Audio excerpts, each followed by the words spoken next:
Welcome to the third installment of watching Jesse fail at making a screencast. Alright, for this one we're going to do problem 19 from section 8.2.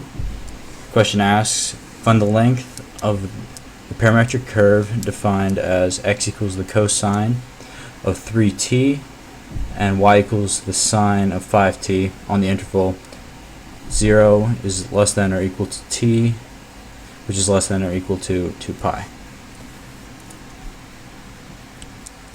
We are going to use the arc length of a curve defined as the integral from a to b of the square root of dx dt squared plus dy dt squared.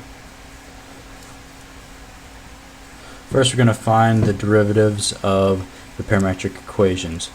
The derivative of x as defined for t is going to end up being the negative 3 times the sine of 3t, and the derivative of y defined for t is going to be cosine of 5t times 5 because of the chain rule.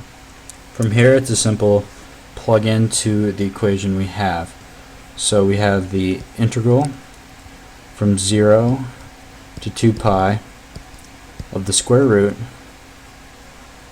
of the derivative, which we just found, of x, which is negative 3 times the sine of 3t squared plus 5 times the cosine of 5t squared.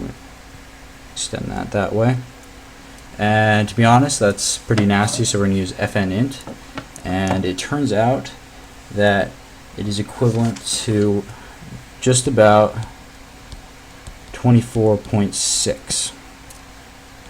This answer makes sense because what we have here is actually the equation for the basic, or the Gauss figure. I probably said that wrong, but anyways, it's the one that kind of looks like a pretzel.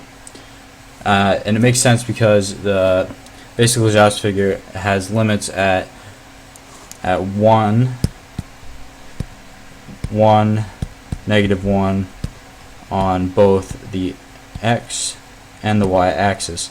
So that's the farthest it can travel is going to be the diagonal there.